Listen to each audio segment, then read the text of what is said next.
Nagy tisztelettel köszöntöm a kedves megjelenteket, polgármester urat, foci barátokat, és öröm számomra, hogy ilyen szép számban jöttek el, és köszöntöm a kötet két szerzőjét, 100 éves a Baróti labdarúgócsapat emlékalbum, Tókos Leventét és Albert Egont, akiknek köszönhetően létrejött ez a kötet. Az az igazság, hogy így könyvkiadóként az erdővidéki témákat mindig preferálom, és mindig amennyiben lehet előnyben részesítem, és örülök annak is, hogy anyagi támogatással a város is hozzájárult, hogy ez a kötet létrejöhessen. Átadom a szót először Tókos Leventének, hogy milyen indítatással fogtál neki ennek a kötetnek a létrehozásához, és akkor Egont úgy tudom, hogy te vontad bele ebbe a munkába. Tavaly volt lenne a futballpályán egy öregfiú találkozó, akkor nagyon sok régi futballistát megismertem, akiket addig nem ismertem, akik Sepsiszentgyőrről jöttek, vagy Ürmösről, vagy stb. Innen-onnan. És úgy nagyon érdekes volt az, hogy még mennyire összetudnak még mindig tartani. És akkor pont kapóra jött, hogy nekem már szembe jutott, hogy hát jövőre, tehát ugye ez tavaly volt, ez 2022-es, akkor hogy hát jövőre, hát 100 éves lesz a csapat, hát akkor pont jó. Ötletként nem emlékalbumként indult, tehát az emlékalbum az utóbb fejlődött ki, az emlékalbum gondolata. Tehát én úgy képzeltem el, hogy teljes történelmet írunk, és hát nem sikerült, hát oda óriási emberanyag kell, tehát az kellett volna legalább 5-6 ember, aki csak ezzel foglalkozik egy éven keresztül, ezt nem lehetett megcsinálni, és akkor egy ilyen fordítással átgondoltuk Egonnal, akit közben bevontam a tárba, mivel neki rengeteg anyag ugye már össze volt gyűlve, és bevontam őt is, és akkor így alakult ki, a fotókból lesz egy ilyen emlékalbum, ami méltó emléket állítson annak a 100 éve alakult futballcsapatnak. És hát itt van. Valamikor a 2010-es években volt az, hogy megkeresett engem a néhai Hegedűs Ferenc bácsi, és hozott volt egy korabeli fotót, hogy neki vannak ilyen fényképei is, nem érdekelne, jó lenne írni az újságba erről a dologról. És akkor volt egy olyan sorozat az Erdővidéki heti labban, hogy erdővidéki élsportolók. És akkor ugye abban benne volt baróti labdarúgás, bardoci, tehát egész Erdővidék is, nem csak foci, hanem saktól kezdve kézilabda, minden. Tehát igazándiból ugye ez volt ugye az akarásnak végül is az a lényege, hogy akkor én ugye mindig mondtam, na hát akkor aztán azt majd egyszer én összegyűjtöm és kiadódik. És akkor ehhez kellett egy olyan ember, mint Levente, hogyha nem ennyire kitartó, akkor ma nem ülünk itt, és akkor ma ez a szép könyv, emlékalbum nincs itt az asztalon.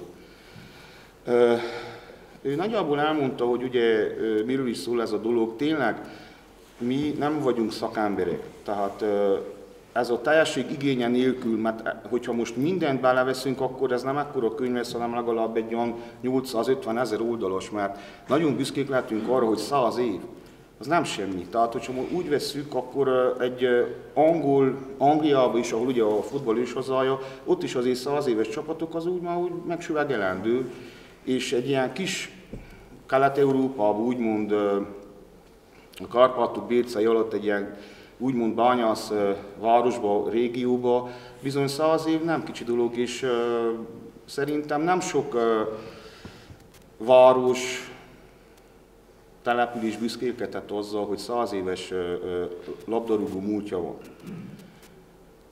És azért lett emlékalbum, mert inkább próbáltunk, tehát nagyon nehezen lehetett, főleg a 70-es évektől visszafele, tehát 23-ig, nagyon nehezen lehetett fölelni anyagokat. Én amit nagyon igazán kiemelnék is, itt mindig, míg azt a könyvet úgy írtuk, vagy szerkesztettük, mindig eszembe volt az, amit Lázár Csabika mondott volt, hogy a most fiatal gyerekeknek szükségük van példaképekre. És az nem feltétlenül Messi vagy Ronaldo, vagy a mostani Haaland, vagy Mbappé, vagy a mostani nívós ligákban futballozó sztárok, hanem hogy legyenek high szinten is, nem is, hogy hát végül is példaképek, akikre fel tudnak nézni. Ahogy mi annak idején felnéztünk, mikor mi jártunk fotbalozni, felnéztünk Cobákékra, most mondjam úgy, hogy legyen ez továbbra is meg. És igen, itt ebben az emlékalbumban rengeteg olyan játékos van, labdarúgó, aki most itt van közöttünk, még hál' Istennek, és adja Isten, hogy minél tovább legyenek itt, akikre igenis nem csak mi, hanem az következő generációk is felnézhetnek. Ugye majdnem hoppon maradtunk, hogy hát effektív nem találtunk támaszkodót, kapaszkodó pontot, hogy azt az 1923-as évet azt alá tudjuk valamivel támasztani. És akkor eszembe jutott, tényleg így az Amen előtt, hogy nem tudom, jó pár évvel ezelőtt Bogdán Emese baróti származású, de most Csíkszeredában élő nyugalmazott testnevelés tanár, akinek tavaly volt a könyvbemutatója egyébként Baróton, hogy valamelyik internetes portálon írt egy baróti történetet, amelyikben benne volt egy fotballtörténet, egy anekdota, és abba írta, hogy ha Kisgyő Zoli bácsi írta a Köpecbánya című könyvben, hogy 1923-ban alakult a baróti labdarúgó csapat. És nekem az bekattant elé a Köpecbánya könyvet, és nagy nehezen megkaptam benne, hogy hol írja. És Zoli bácsi és Kisgyő Zoli bácsi is hivatkozott Kásai Jenő tiszteletes úrra. A tiszteletes úr az emlékirataiba, vagy abban már beírta. Nos, akkor megvolt a kapaszkodó, úgyhogy akkor biztosan jelenthetjük ki, hogy a baróti labdarúgó csapat 100 éves. És örülök annak, hogy a jelenben is van jövő, mert ugyebár olyan most a 2010-hez vegyük, akkor ugye egy picit mélyponton voltunk, mármint fociba is. És most ott vagyunk, hogy tényleg egy olyan csapatunk van, a baróti BVSC, amely tényleg helyi játékosokból áll. Ez nagy dolog. Tehát erdővidéki, tehát igen, úgymond atyánk fiaiból áll a csapat, és erre én nagyon köszönöm azoknak az embereknek, akik mögött állnak, és tesznek azért, hogy igenis nem Brassóból hozunk játékosokat, nem Zágomból, és Isten tudja honnan, most nem faj nemzetiségről van szó, hanem igenis helyi játékosokkal, és van egy bajnoki címünk, nagyon friss ugye még, hát na jó, az egy dolog, hogy most megvan az ősi rivális a Bardoc, de hát ez így a jó, mert egy jó Bardoc mindig jót tesz Barótnak, vagy fordítva. Amit kérdeznék még, hogy azt értettem, hogy az első időszak 23-tól, itt az első 10-20 esztendőben a források azok elég szegényesek, de ettől függetlenül mennyire követhető nyomon a folytonossága ennek a 100 esztendőnek, hogy folyamatosan volt futballcsapat Baróton? Most megint én jövök, mert ugye nekem volt itt, én 1923-tól 1970-es évekig készítettem, Levente 70-től napjainkig. Hát igazániból hát gyakorlatilag 27, mondom az első, én az erdővidéki, akkori erdővidéki hírlapot volt nekem az egyik úgymond gyertyán vagy lámpáson, és onnan az akkori cikkekből vettem ki, és meg is található a könyvben, vannak kivágott részek, amik ugye az erdővidéki, tehát a baróti, akkori Romca, de Romka, ugye hát Romankával, a csapatról szól. Mekkora tud lenni egy sportnak? Nem csak közösségszervező, hanem mondtam is, hogy is közösség megtartó, hanem egyfajta identitást adó gyökere is van az egésznek. Hogy elnézni, hogy az akkori emberek, ugye most 23, az első világháború után, Trianon, és igen, Barótnak volt ereje arra, hogy egy sport egylet, már a Romka sport egylet, abban még egyéb is beletartozott, nem csak már volt korcsolya, kugli, biliárd, néhai Cél János bácsiknak itt, hogy igazándiból összefogtak az emberek, Bálokat rendeztek, és abból a befolyó összegből dresszet vettek, foci csukat vettek. Erő volt bennük, és képesek voltak újra szerveződni, nem úgymond adták fel, és akkor vannyogtak, vagy ott kezdték, hogy jaj, óbégattak, mind, hogy sajnos mostani világban nagyon sokan, hogy milyen sok baj van, ez van. Ők végezték a dolgukat tovább, mindazok a nehézségek mellett, és kitartottak egészen 1938-ig, amikor is már olyan szinten tönkrement Baróton is úgymond a gazdasági élet, hogy a Nudrisányi Sándor írt egy olyant, hogy a baróti romka csapat gyászjelentője. És akkor gyakorlatilag lezárult egy korszak.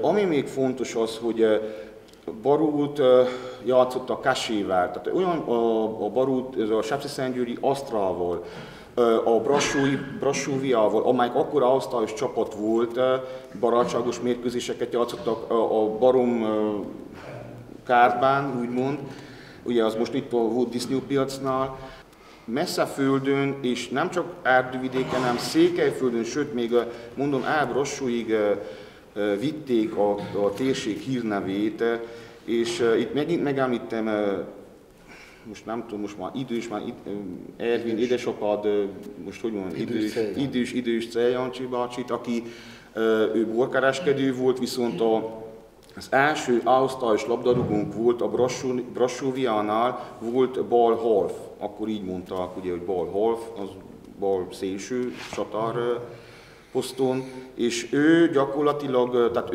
ő volt az egyik első ember, akik majd követte a Kasék, követte Érsek Ferenc bácsi, követte Ince Pista, követte Józsa Laci bácsi, Isten ittassa, Marián is van, tehát hogy mindig volt egy olyan, hogy ez gyakorlatilag hogy fonódott ez a történet, hogy mindig továbbadták a stafétát. És most ugye vannak a mai mostaniak, Lázár Attila, Lázár Csabika, sok a Lázár, de no. Tehát Bogdán István, úgyhogy, és mindig van, tehát nekem és ez nagyon tetszett. És igen, és azt akartam éppen mondani, hogy és az átvízben megkerülhetetlen Géza bácsi, kivitt nem tudom hány generációt, és még mindig töretlen lelkesedéssel nevelje a fiataljainkat, nem csak focira, hanem egyben az életre is. Visszatérve mondom, tehát 38-ig van, akkor sajnos van egy igazándiból egy olyan szakadék, és akkor ugye 48-tól, hát végül is 50-től már akkor van képünk, viszont én már kaptam egy olyan futót, ami 43-as, és ott rajta van a foci csapat, a női kézilabda, tehát a baróti női kézilabda csapattal és a tekézőkkel. Valószínűleg, hogy tehát a második világháborúban már nem, valószínűleg nem ment, ugye nem volt rendszer, hanem inkább valószínűleg, hogy csak így egymás közt futballoztak, hogy írja, a erdővidéki csapatok. Én 70-ig készítettem, persze nagyon nehéz volt már, ugye például a 33-ból van egy fotónk itt a könyvnek is, a borítója megvan, ott 4 embert tudtunk beazonosítani, tehát a többit nem tudtuk. György Pál Laci nincs itt köztünk, most ő is nagyon sokat segített, Bogdán István, Baris, Simon Attila bácsi, egyedüli, aki 1960-ban már focizott. Régi koroknak az egyik olyan ember, aki még emlékszik, és el is tudta mondani, hogy végül is ki volt. Úgyhogy... Utána már elég könnyű volt, mert utána az volt a baj, hogy rengeteg az adat. Tehát, minél többet olvasta, hát ha minden tényleg, ahogy mondta Egon is, hogy ha minden belírakunk, hát akkor nem tudjuk, hogy hol a vége, tehát hol lett volna a vége. Barót kifejezetten büszke lehet Baróti Lajosra, aki mondjuk nem Baróton focizott, de igazából a magyar labdarúgásnak az egyik kiemelkedő alakja, hiszen a magyar válogatott szövetségi kapitánya volt. Na most ami az én kérdésem az, hogy ti ismeritek a témát, hogy kik azok a kiemelkedő futballisták, akik Barót keretein túlnőttek és magasabb hogy mondják, ezt kategóriába fotballoztak, akik szintén példaképek lehetnek rengeteg, a mostani gyerekeknek. Rengeteg, most ugye ismét, tehát azban ismét, amit mondtam az előbb, hogy minél jobban ásod bele magad, annál több adat van. Tehát akikre úgy mondom, legbüszkébbek lehetünk, hát büszkék lehetünk mindenkire, aki részt vett ebbe a történetbe, ebbe a 100 esztendőbe. De ugye Időccel János, ő a Brassóriánál akkori A-osztálynak megfelelő csapatba játszott, akkor Bedő Ákos, ugyancsak A-osztály, és Nagy Sonci, köpeci születésű, de Barúton kezdte a labdarúgást, ő pedig magyarországi NB1-be jutott el. Tehát ők hárman vannak, tudtunk szerint, akik legmagasabb szintre jut. Valószínű, lehetséges, hogy valakinek eszébe jut, hogy még van, vagy 10. Köszönjük szépen. Esetleg a közönség soraiból, hogyha van valakinek kérdése, vagy esetleg olyan élménye, amit megosztana a jelenlevőkkel, hát erre most lehetőség van.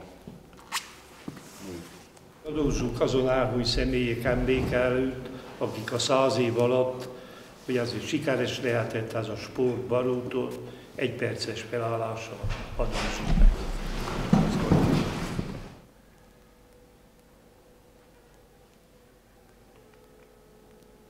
Nagyon szépen köszönöm. Minden elismerésem a szerzőkét, pályát hajtok a munka előtt, és nagyon tetszett nekem, hogy úgy gondolkoztak, hogy ezt valahol szöveggel kéne társítani.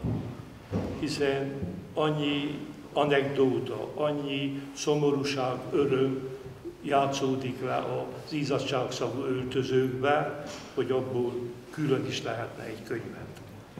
Lemente meg volt lepődve, hogy 70 éves emberek is milyen barátság köti össze őket. A labdarúgás utáni szerelem. Azoknak az embereknek a pálya nem egy tér, hanem egy szentély volt, nem 1000 euróként fotballoztak, hanem a győzelem öröméért. Az akkori sport magában is fair play volt. A mai most már mindegy, üzlet és politika is.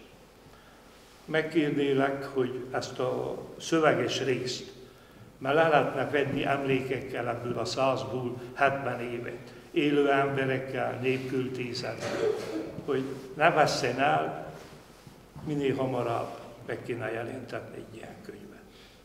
Kívánok részemről sikert ehhez nektek.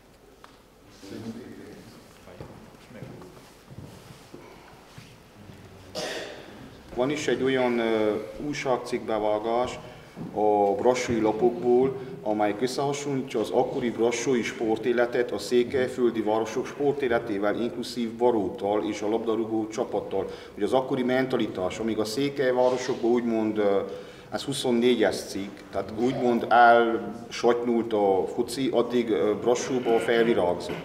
Úgyhogy valószínűleg, hogy 23 előtt is létezhetett, mi csak annyit tudtuk lekövetni, igazoltan. Igen, tehát még egyszer, tehát a labdarúgó csapat, tehát ez a könyv a labdarúgó csapatról szól, tehát arról a bizonyos labdarúgó csapatról, amit 1923-ban alapítottak, és mai napig is még működik. Tehát ezért nem a baróti labdarúgás. Jó lenne azt is megírni. Hogy én úgy írtam ebbe a dologba, hogy ez az emlékalbum, amely nem lexikon, de több mint egy képgyűjtemény. Ennek az 1923-tól 2023-ig eltelt 100 esztendőnek próbál méltó emléket állítani. Tehát próbálkoztunk. Baróti Lajos szülővárosa, a Keselyjenők, a Celek, az Érsek Ferencek és meg annyi labdarúgó szurkoló ennyit megérdemel. Szurkolók, akik megéltek már annyi húj-húj hajrát, vagy hajrá fiúkat, Hájminerút és hajrá Bányászt. És igen, hogy Pista bácsi mondta, köszönöm a labdarúgóknak, köszönjük. Elsősorban nekik. Hogy egyáltalán Igen, úgy miről írni. Az elhunytaknak is, és az élőknek is. És remélem, hogy mondom, a következő 100 évet már nem biztos, hogy itt megérjük, de akkor majd a unokáink azok vigyék tovább az egészet, és hajrá a Barút, hajrá a BVSC!